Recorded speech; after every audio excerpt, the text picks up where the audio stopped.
ဂုံတော်အစွမ်းအမခန်းပုံလေးကိုဒီဗီဒီယိုလေးမှာဦးဇင်းဝေမျှပေးချင်ပါတယ်မြတ်စွာဘုရားရဲ့ဂုဏ်တော်ကိုပွားများတဲ့ပုဂ္ဂိုလ်ဟာဘယ်လောက်ထိအကျိုးကျေးဇူးများလဲဆိုတော့နဲ့ပတ်သက်ပြီးတော့မှအကြောင်းအရာလေးတစ်ခုကိုဝေမျှချင်ပါတယ်တခါတော့မင်းလင်နာမင်းကြီးကရှင်နာဂသေနရဟန္တာရှင်မြတ်ကိုအခုလိုမေးပါတယ်ရှင်ဘုရားတဲ့ရှင်များတို့ဗုဒ္ဓဘာသာမှာလူတစ်ယောက်သူ့ရဲ့တတ္တကာလပတ်လုံးအကုသိုလ်တွေပြုလုပ်ခဲ့ပြီးခါမှတေဂာနိရောက်တော့ဘုရားကုံတော်ကိုအာယုံပြုတဲ့အတွက်တည်တဲ့အခါမှာနတ်ပြည်နတ်ရောရောက်ရတယ်ဆိုတဲ့အယူအဆတာရကရှိပါတယ်တဲ့ဒီအဆိုဟာဘုရားတပည့်တော်မနှစ်ချိုက်ပါဘူးတဲ့ရုပ်တည်လည်းမရှိပါဘူးလို့ပြောပါတယ်အဲဒါလိုပြောပြီးတော့အရှင်ဘုရားဒီပြဿနာကိုဘယ်လိုဖြေရှင်းပေးနိုင်မလဲဆိုပြီးတော့မှရှောက်ပါတယ်အဲဒီကမှရှင်သူမြတ်ကတကားတော်မင်းကြီးတဲ့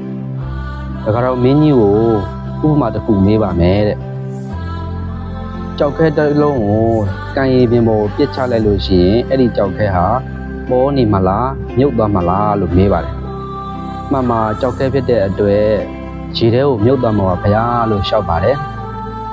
အဲ့ဒီကမှအရှင်သူမြတ်ကဘာတော်မင်းကြီးတဲ့အဲ့ဒီကြောက်ခဲတွေကိုပဲလှေပေါ်မှာတင်ပြီးတော့အဲ့ဒီလှေကိုခြေပေါ်မှာပြစ်ချလိုက်မယ်ဆိုရင်ပေါ်နေမှာလားမြုပ်သွားမှာလားဆိုပြီးမေးပါတယ်မှန်မှာလှေရဲ့တတ္တိကြောင့်ခြေပေါ်မှာပေါ်နေမှာပါဗျာလို့ပြန်လျှောက်ပါတယ်အဲ့ဒီခါကျမှတခါတော်မင်းကြီးတဲ့ကြောက်ခဲတွေဆိုတာတသက်တာလုပ်ခဲ့တဲ့အကုသိုလ်တွေနဲ့တူပါတယ်တဲ့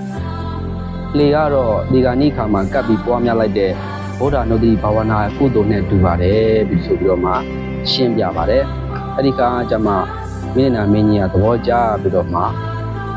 မှန်ပါဘုရားတပည့်တော်အမြင်ရှင်းလင်းတော့ပါပြီဗျာလို့ပြန်လျှောက်ပါတယ်ဒါကိုကြည့်မယ်ဆိုလို့ရှိရင်ဘုရားရဲ့ဂုဏ်တော်ဟာဘယ်လောက်ထိ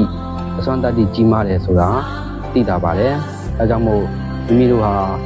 ညအိယာဝင်ကနေ့ဖြစ်စေမိမိရဲ့စိတ်မကြည်မလင်ရာဖြစ်နေတဲ့အခါမှာပဲဖြစ်စေဘုရားဂုဏ်တော်လေးကိုအာရုံပြုကြပါလို့ဒီဗီဒီယိုလေးကနေပြီးတော့မှတိုက်တွန်းနှိုးဆော်လိုက်ရပါတယ်။ဒါပေမဲ့ဒီဗီဒီယိုလေးဟာအများအတွက်အကျိုးရှိမယ်ဆိုရင်အားလုံး share ပေးသွားကြဖို့လည်းဒီနေ့အနေနဲ့အတောင်းဆိုပါရစေ။အားလုံးကိုစိတ်နဲ့ဖျားကျမ်းမာချမ်းသာကြပါစေ။